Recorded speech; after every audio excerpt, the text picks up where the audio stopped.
boys and girls. This is Mrs. Burlingham, and I'm from Adams Elementary School, and I hope that you are still enjoying the story of Monsters on My Roof. And today we were looking for some text evidence to find out if Billy or Glug can or can't be a monster. I hope that you found several ways in which they can be a monster and evidence to prove that either one of them couldn't be a monster. So I want you to get your sheet. Will the real monster please stand up? Task 1.2. And I'm going to pause the video and I want you to go find that piece of paper and we're going to come back and discuss that together. As we were looking at, will the real monster please stand up? I looked back at my text evidence, my text, and looked for some ways that Billy can't be a monster. We learned earlier it said that he's human because on line 88 and line 89, when I turned to that in my text, it said, Glug stopped at mid-bounce. Mom, I told you, he said.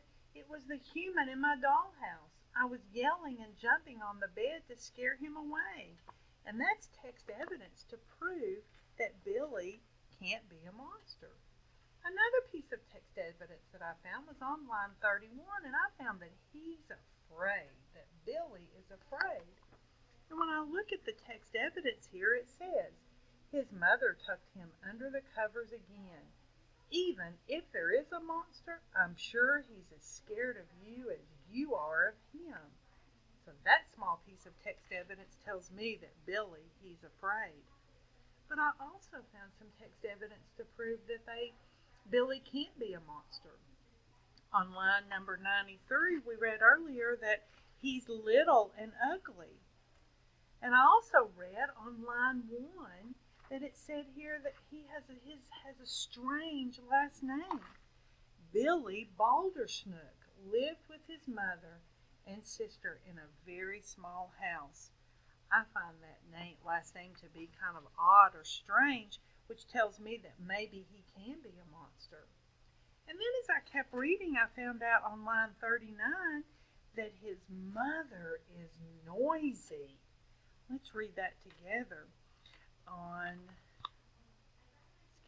line 39, it said, Mom, she not line 39, line 34. She clumped down the stairs.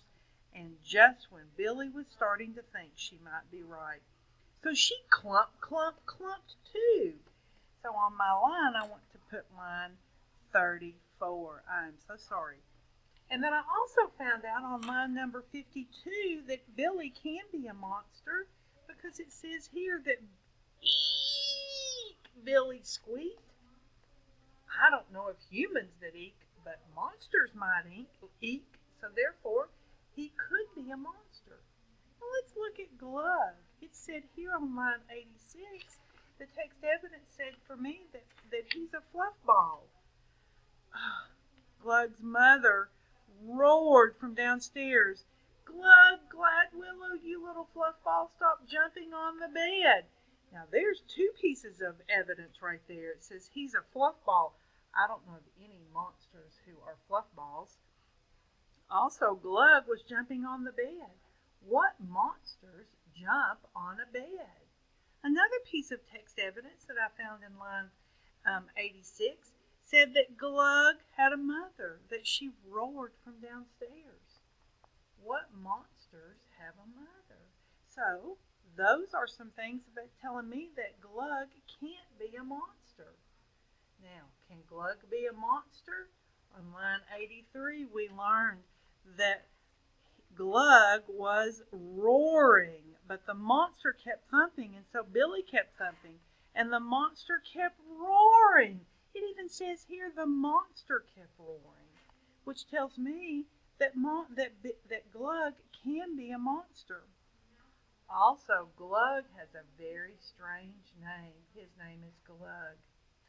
So, I hope that you were able to find in our text some really good evidence to support why Billy and Glug can't be a monster or could be a monster.